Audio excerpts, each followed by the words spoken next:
Hi friends, welcome to Nishta kitchen. మన నిష్తా కిచెన్లో ఏం చేసుకోబోతున్నామో చూద్దామా. పాస్తా ఫ్రెండ్స్, సోయా సాస్ ఫ్లేవర్తో మనం పాస్తా చేసుకుంటున్నాం. మంచి ఫైసీగా మనం చూసారా, ఈ పాస్తాని చక్కగా ఆయిల్ వేసుకొని శుభ్రంగా ఉడకపెట్టుకోవాలి. దానికోసం ఏమేమి కావాలో ఒకటొకటిగా వేసుకొని మనం మొత్తం ఏమేమి కావాలో దాని ప్రాసెస్ వేసుకొని చేసుకుందాము. ఓకేనా, స్టార్ట్. ఇది సోయా సాస్ ఫ్లేవర్తో చాలా బాగుంటుంది, ఫైసీగా.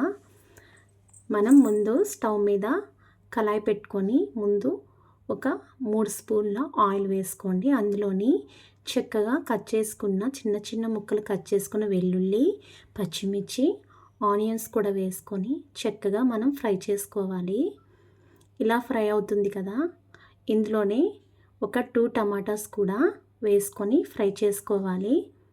అలాగే అవి వేగడానికి ఒక స్పూన్ సాల్ట్, అలాగే కొంచెం పసుపు కూడా వేసుకొని మనం ఫ్రై చేసుకోవాలి.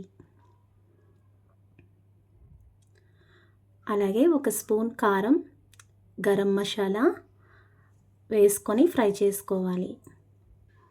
ఇది మంచి ఫైసీగా భలే ఉంటుంది ఫ్రెండ్స్. అలాగే ఒక 1.5 స్పూన్ టమాటా సాస్, అలాగే చిల్లీ సాస్, మన మెయిన్ సోయా సాస్ ఒక 2 స్పూన్లు ఎక్కువ వేసుకొని మొత్తం ఫ్రై అయిన దాంట్లో కార్న్ఫ్లోరు ఒక స్పూన్ తీసుకొని దాన్ని వాటర్లో కలుపుకొని అది కూడా వేసుకొని మొత్తం కలిపి ఫ్రై చేసుకొని కొత్తిమీర వేసుకొని మనం తీసుకున్న పాస్తా ఉంది కదా, ఉడికించుకున్న పాస్తా కూడా వేసుకొని మొత్తం అంతా బాగా కలుపుకొని కొంచెం లూజ్ కంటెస్టెన్స్ రావాలంటే ఒక 1/2 గ్లాస్ వాటర్ వేసి మనం చూసారా ఒక 2 మినిట్స్ అలా వదిలేస్తే మనకి యామీగా పాస్తా రెడీ అయిపోతుంది.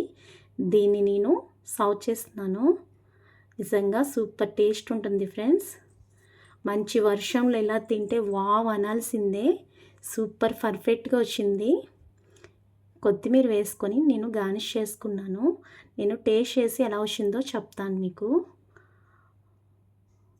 వావ్, సూపర్ ఉంది ఫ్రెండ్స్, చాలా బాగుంది. నాలాగే మీరు కూడా చేసుకొని కామెంట్ చేయండి. ఓకేనా, ఎలా వచ్చిందో కామెంట్ చేయండి. సబ్స్క్రైబ్ చేసుకోండి. Bye friends.